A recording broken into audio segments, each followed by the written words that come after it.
لما قريت كتاب روبن شارما The Monk Who Sold His Ferrari ابتديت بقى احس ان انا عايزه اكل كل كتب روبن شارما، مش هقراها بس. فبدات ادور في المكتبه على كتب تانية ليه. لقيت الكتاب ده، والكتاب اللي بعتبره كنز، والكتاب ده انا قريته اكتر من 4 مرات.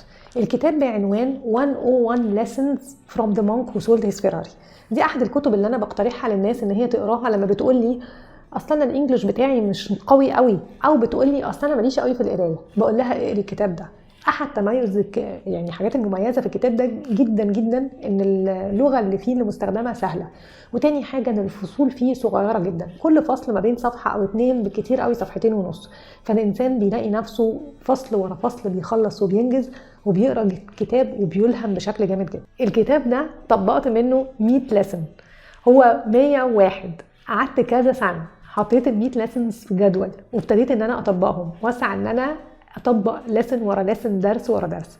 فاضل درس واحد لسه ما طبقتوش. طبعا لما باجي اقول حاجه كده الناس تقول لي ايه الدرس اللي انت ما طبقتيهوش؟ ده مش موضوعنا النهارده هشارك معاكم 3 حاجات من اللي انا طبقتهم وفرقوا معايا جدا. اول اكشن هشاركها من كتاب 101 Lessons from the Monk Who Sold His Ferrari.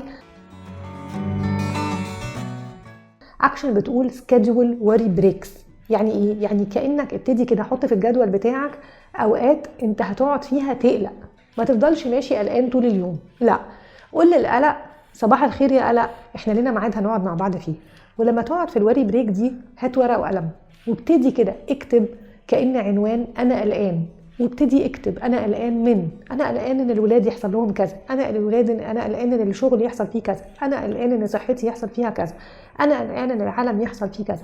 اكتب كل اللي قلقك، وبعد ما فرغت كل اللي قلقك قول للقلق خلاص انا بقيت عارف انا قلقان من ايه وانا كتبته. دلوقتي انا بقى محتاج ان انا اروح واعيش حياتي.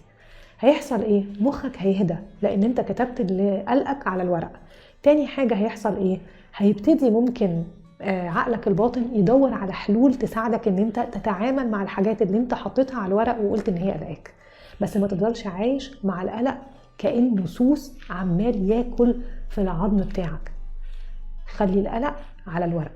تاني اكشن طبقتها من الكتاب ده كانت اكشن بسيطة قوي قوي، ويمكن موجودة في ديننا يعني بشكل واضح وصريح. درس بسيط قوي بيقول be kind. خليك طيب بس كده.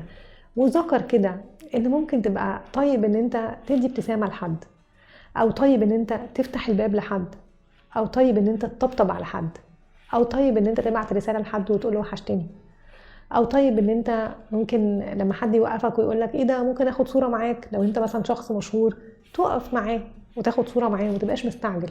خليك طيب. ممكن تدي اطراء لحد وتقول للطفل ايه ده انا معجب جدا بالطريقة اللي انت مثلا عملت بيها البازل، او بتقول لحد ايه ده قد ايه اللون ده جميل عليك. حاجات بسيطة جدا بس بتوري ان انت انسان، والحاجات دي بتساعدك ان انت تعيش حياة جودتها اعلى. يلا بينا نطبق الدرس ده ونبقى كايند. تالت اكشن هشاركها معاكم من الكتاب ده. كان روبن شارما بيقول في الكتاب read the artist way. يعني ايه؟ يعني اقرا كتاب بعنوان the artist way. احد الحاجات اللي بحبها جدا لما بلاقي في كتاب عجبني مقترحات وترشيحات لكتب تانية. طبعا بحبي للقراءة بكتب لستة بالكتب دي وابتدي احطها كده كأنها البحث عن الكنز، ان انا دي مهمة جدا ان انا اقتنيها في المكتبة. لو الكاتب والمؤلف فعلا كتابه حلو ببص على الكتب اللي قايلها وببتدي افكر ان انا اقتنيها، بس طبعا بشوف موضوعها الاول. لما روبن شارما اقترح the artist way حطيته في الليست، وابتديت ادور واقرا كده الكتاب ده عن ايه، ولقيت الكتاب وجبته وقريته. فدي اكشن. دي احد الاكشنز اللي انا بقترح على الناس ان هي تقراها. الكتاب بعنوان The Artist Way، واسمه للمؤلفة هو اسمها جوليا كاميرون. الكتاب مكتوب عليه كده العنوان التاني بتاع Spiritual Path to Higher Creativity. يعني كأن الإنسان لو عايز يوصل إن هو يكون مبتكر هو هياخد طريق روحاني. طبعا العنوان بتاعه شدني جدا وجبت الكتاب وقريته. مش بس قريته، حطيته هو كمان في التطبيق.